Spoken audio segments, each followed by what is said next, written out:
Hey guys, welcome to part 2. On part 1, I left off activity H unfinished. What we're going to do is we finished circling all the prefixes and suffixes. I broke the words into its word parts, and now we're going to read them together, okay? So, starting with row 1. So we have softness, enthroned, hopelessness,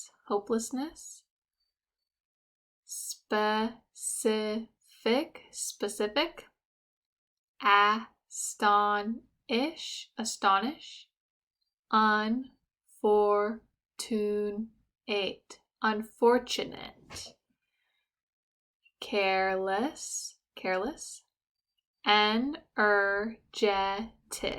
energetic, magnetism, lowest, unselfish, powerlessness,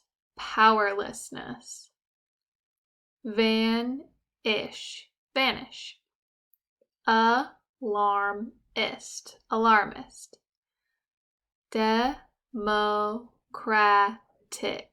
democratic, exhaust,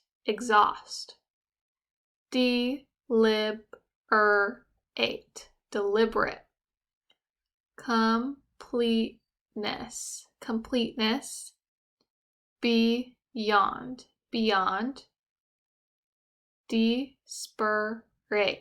desperate, committee. All right, so that is all of those. If you'd like to pause the video and practice those on your own, that would also be a great way to practice. Okay.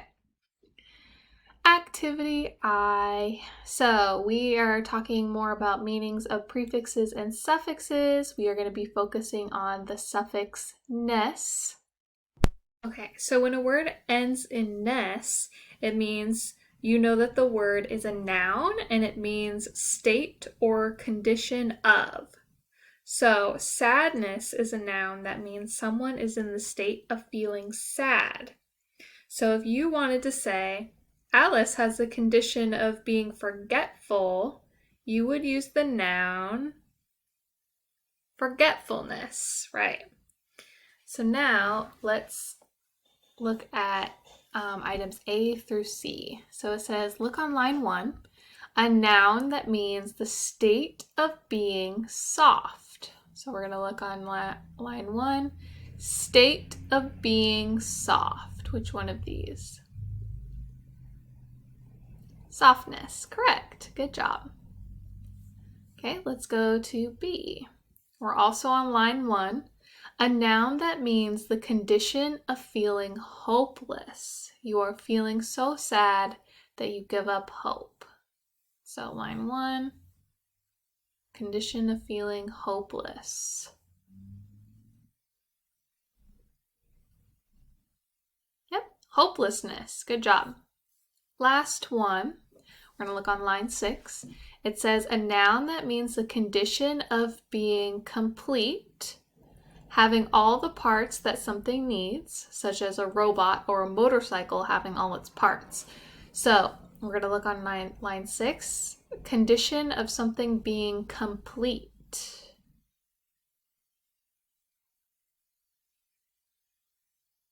Good, completeness. Excellent. All right, so now we're going to move on to activity J and K. So activity J is a spelling activity. So your words are, number 1, unselfish. So break it up into those word parts to help you. Pause the video before I go on to the next word. Number 2, energetic. Energetic.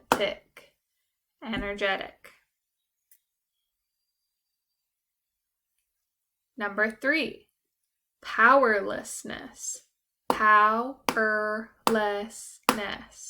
powerlessness. And number 4 is astonish. Astonish. Astonish.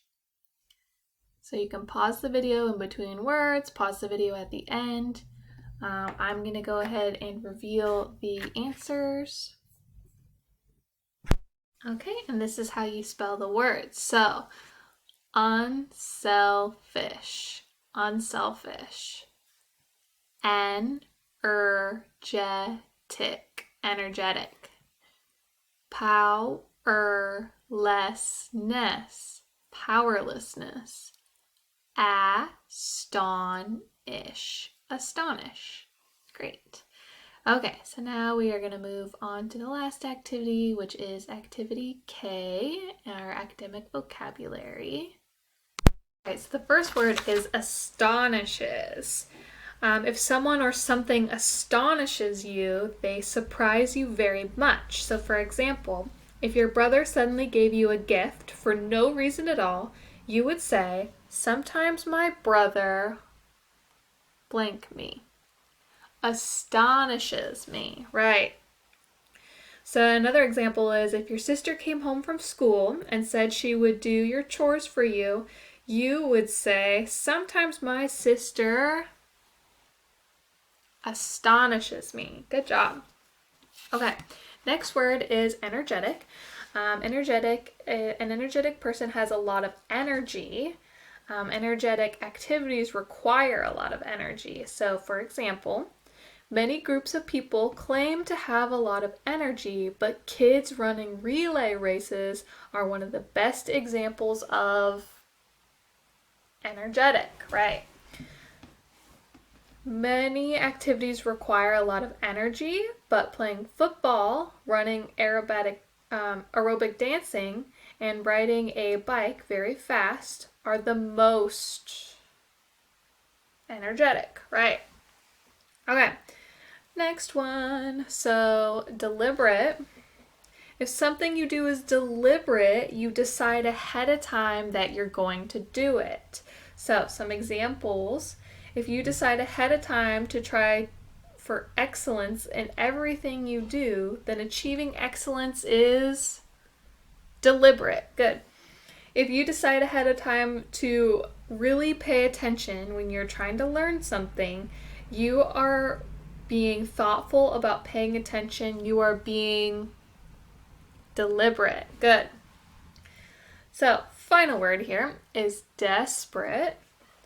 If you're desperate, you are in a difficult situation and have little hope.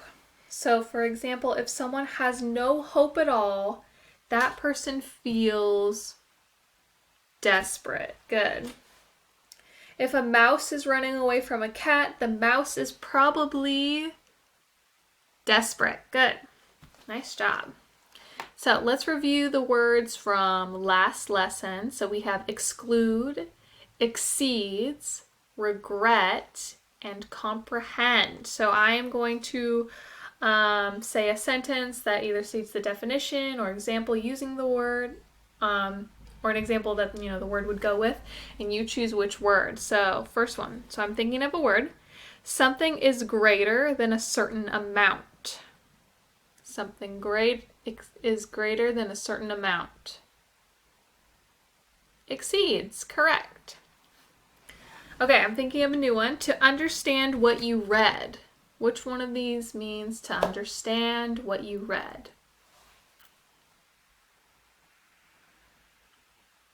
Good, comprehend. Okay, I'm thinking of a new one. To stop somebody from taking part in an activity. So you are stopping someone from taking part in an activity. Regret or exclude? Exclude, that's correct. So, very last one. To feel sorry about something you've done and wishing you hadn't done it. So you feel bad about something you did and you wish you didn't do it. Regret. Nice job, everyone. That is the end of lesson 6.